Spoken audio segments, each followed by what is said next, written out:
A transporter driven through France, carrying hope. June 19th, 1965. The temperature soaring into the 90s. The road to Le Mans, hot, dusty, too short. Only a few hours left before a race 24 hours long, swathed in the biggest ballyhoo known to a sport of shouting engines and screaming tires. Here begins motor racing's Mardi Gras, the 24 du Mans. And from Britain, from Germany, from America, from Italy, come the procession of mechanics and drivers determined to dance their prize bull of highly tuned metal into the spotlight. Once a year, Le Mans is transformed. Once a year, a small town southwest of Paris competes with Paris for world attention. But it's international competition which draws the crowds, and international prestige, which prompts manufacturers to spend vast sums on producing a car to flout the laws of endurance. Car number 31 is one of the hopes carried from Britain. No one believes it will win the race, but then no one knows. For 31 is the gas turbine entry of Rover-BRM, a car round an engine which has become the source of much and varied speculation. Never before in a race has gas turbine competed with piston engine on equal terms. But the news flooding in surrounds only the two mighty forces of Ford and Ferrari. This is the year of Ford's great challenge, an American invasion on the supremacy of the Italian giants. 10 Fords, 11 Ferraris, 7 Porsches, 4 Alfa Romeos. And against this, the Rover-BRM stands very much alone. Success at last seems on hand for Ford chief Carroll Shelby and the lap record-breaking Phil Hill. For the low Isogrifo, much the same position as the gas turbine. A lone entry against a might of fit and fast teams.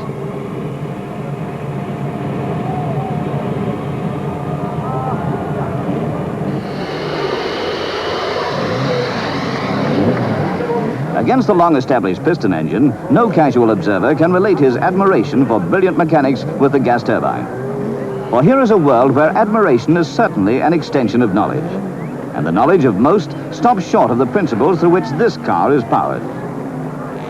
It rests with the esoteric few like Noel Penny, who prefers the title engineer, but in fact is nothing short of a scientist. The development of the Rover-BRM dates back to World War II, when the Rover Company was manufacturing jet aircraft engines, which ultimately formed the basis upon which Rolls-Royce built up their jet power domination. At the end of the war, a production team headed by the late Maurice Wilks, Frank Bell, designer Spen King, and later Peter Wilks, looked into the problems of converting the jet engine to power a motor car. Obviously, no existing engine could meet this requirement, and it was necessary to hand-build a small and compact gas turbine unit. This first engine had a capacity of 100 brake horsepower. By 1948, an engine was developed with double the capacity. Again, built by hand, it was the largest unit that could be installed in an existing car.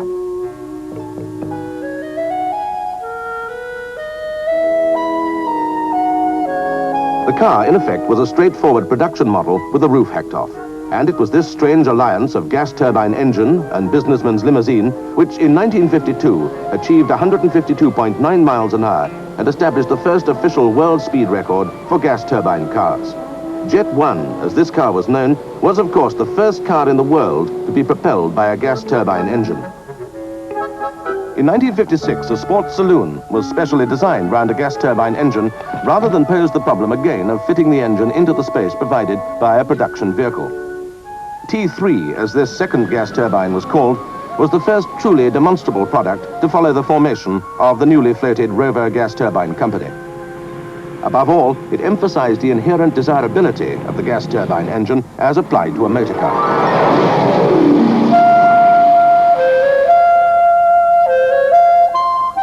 The next development involved T4, the latest Rover gas turbine prototype designed with future production in mind. Its engine is mounted at the front and is capable of 115 miles an hour.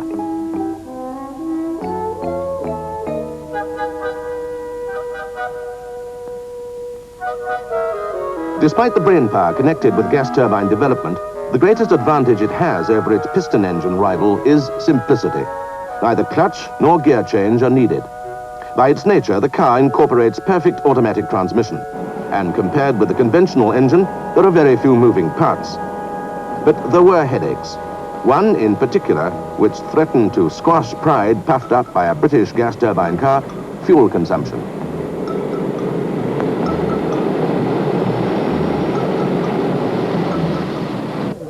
Motor Industry's Proving Ground, 1963. No thought of fuel consumption here. Only the thought that dogs the pre-Le Mans practice of any driver, any mechanic, any car built to withstand 24 hours of tremendous grueling. The thought that something must go wrong. The fear that not enough time has been allowed to perfect an engine. True enough, the car was not formally competing at the 63 Le Mans, but the gas turbine engine had at last stepped over the footlights to face the full glare of publicity. For the crowds who cheer or fall silent, Double O, a lone entry, was a car to watch.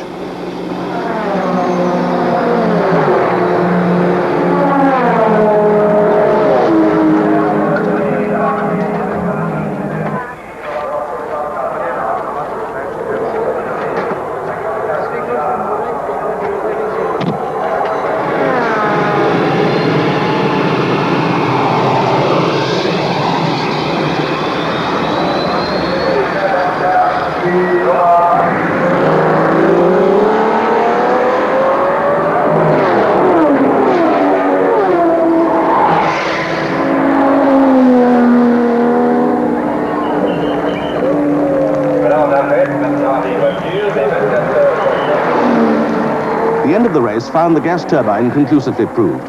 All pointed to its future success, except the hard-headed few who again brought up the unresolved problem of fuel consumption. Looking beyond this moment, there were those who realized the car would have to achieve greater economy to hold the headlines.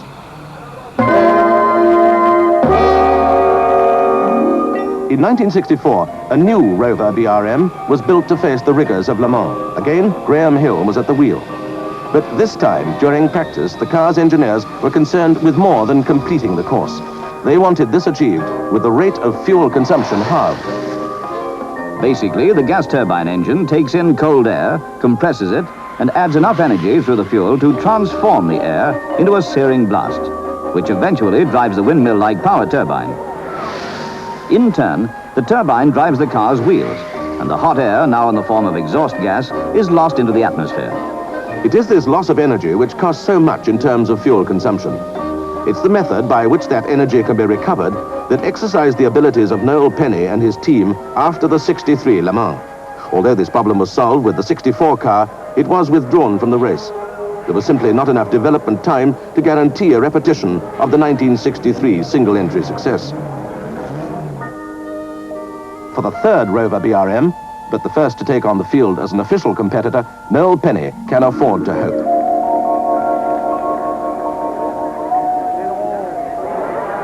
June 19th, 1965. The temperature overpowering. Only minutes left, and the dreams of victory merge with the heat of excitement.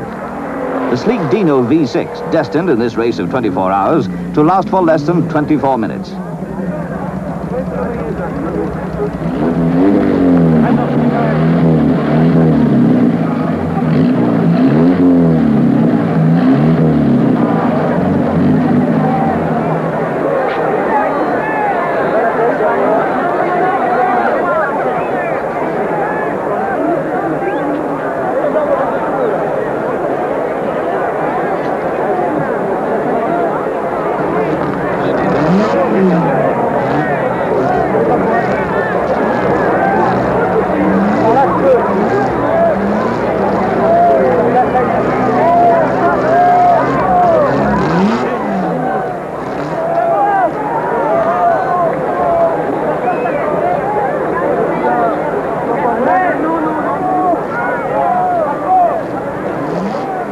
Only seconds left. The last car is pushed into position. The last mechanic is shooed away by eager-to-pounce policemen. The last hero's gesture is made, and drivers step down to face the sense of isolation, which Rover-BRM co-driver Jackie Stewart must still await. Messieurs les pilotes, à votre place, s'il vous plaît.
Somehow, nobody gets crunched in the frantic traffic jam that starts the race.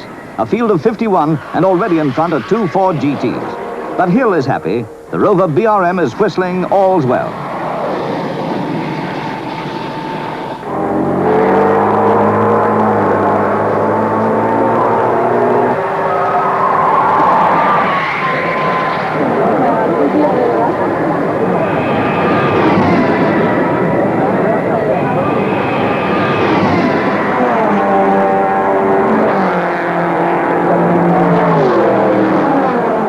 After 2 hours, the Ford of Bruce McLaren is still in the lead, but driving with only one gear working. And behind him is a pack of 5 Ferraris. In the lower power range, one of the 2 Sprites dicing with a tail-clinging Porsche. For the other Sprite, destined to finish 14th, the sight of the already finished Alfa TZ.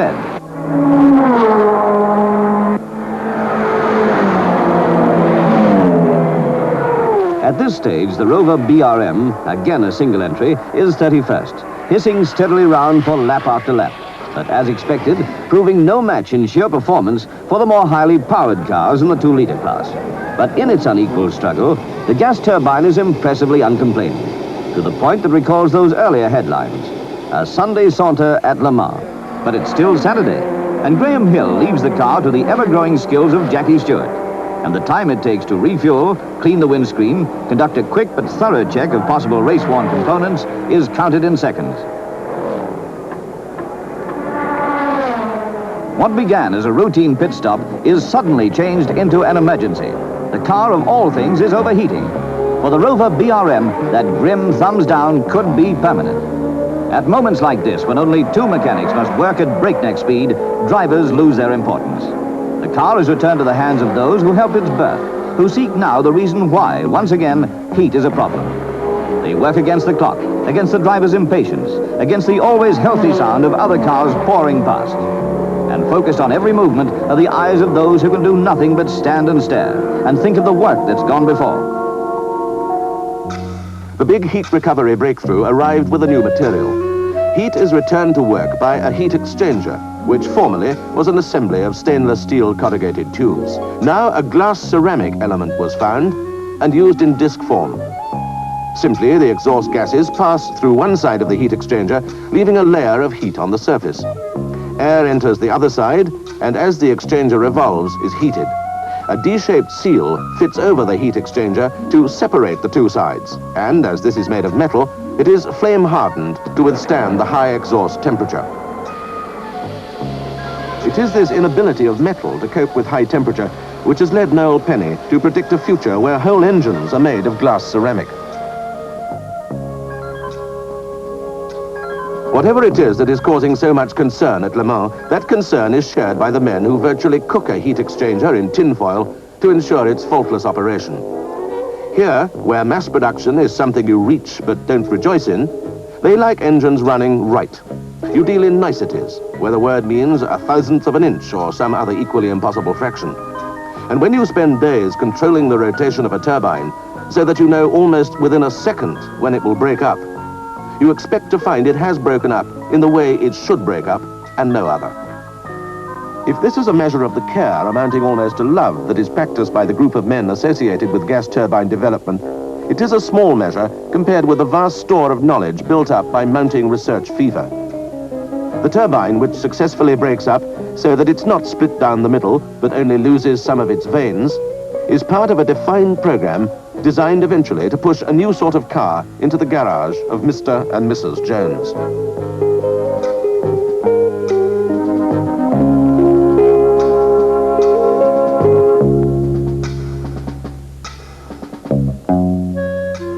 To say that Rover uses Le Mans as yet another test bed is more or less to tell the truth. But then for years, motor racing has provided the private motorist with numerous technical advances. And if it is seriously to challenge the 70 years lead of its rival, The gas turbine engine assembled here, prepared for Le Mans, must demonstrate its ability. The concern at Le Mans is more than that evoked by any other car with engine trouble. It is concern for a car that was only an idea 20 years ago and which could celebrate its coming of age in so grand a manner. Built piece by piece, tested piece by piece, how is it that such an engine, which boasts such simplicity of operation, can fail to perform with maximum efficiency on the day of its greatest trial? But that's a question which might have been asked 100 times. The answer lies in the realm of luck. For that engine, which now commands the feverish attention of two mechanics, has already completed Le 24 Heures du Mans many times without moving from its Rover birthplace. The Rover-BRM is now rounding the Mulsanne corner. Well, that's the reading on a complex piece of equipment designed to put the engine through the race before the race. Every condition liable to be encountered by the engine was simulated here. 24 hours of acceleration and braking, as well as stops for refueling.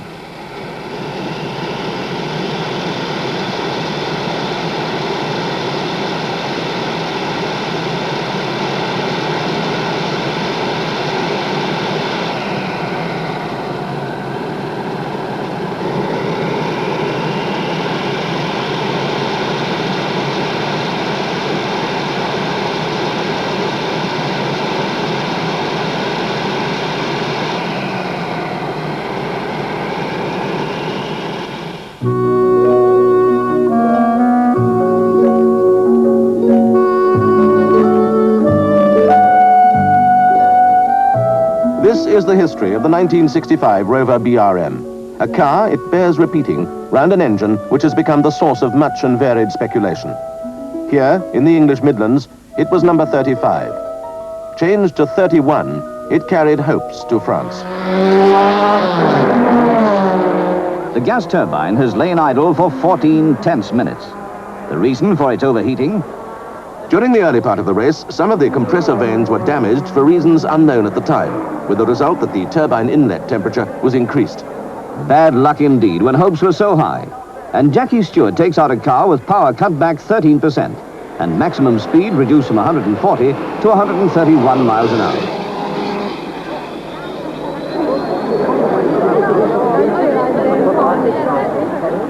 Night slowly approaches. And with it, for any driver, the fight to keep reflexes taut, eyes alert in a blur that will soon be headlight-pierced black. Night approaches. And for all but those avid spectators who doggedly dismiss thoughts of leaving their idols to the fate they tempt, for all but those, the night has other attractions.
Dawn came mistily. Ferraris were now in the lead, but only 27 cars remained of the original 51. The great Ford challenge was silent as the tented sleepers. Only one Cobra was left. As the sun rose and promised to scorch another day, crews with overheating troubles muttered rude words. By midday, the Rover-BRM was still whistling in 21st position, while the Porsche of Boucher and Pont sadly admitted defeat. But it was not alone. Now only 17 cars spluttered round the course, and the race of endurance had become more a race for survival. No one cared about times. Finishing was now the sole objective. A burst tire had cost the yellow Belgian Ferrari the lead it held for 8 hours. But Gosselin took it out complete with shattered rear wing to finish second. With 1 hour to go, the mighty works teams of Ford and Ferrari were both smashed. For Ferrari, the consolation provided by the privately entered Ferraris in their first 3 places. For Ford, the irony that the winning Ferrari was entered by the North American racing team. In a field of now only 14, the Rover-BRM was leading the British contingent home in 10th place.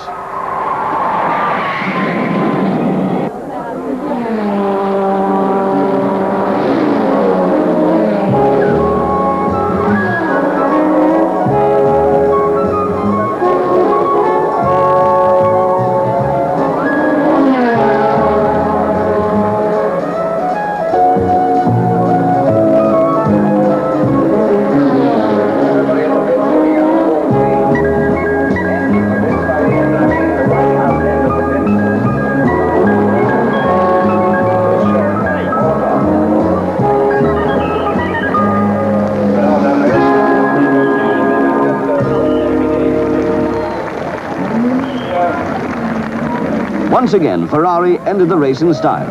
The Italians could lick their wounds with a smile. June 20th, 1965. The end of a race 24 hours long. But for the gas turbine, the fulfillment of 20 years of dedicated development. Fuel consumption was not only half its 1963 figure, but now compared with that of ordinary cars in everyday use.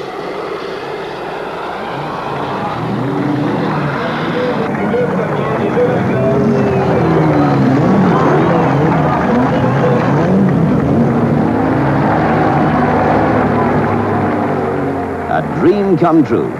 A dream that spanned 20 years. This was indeed the end of the beginning.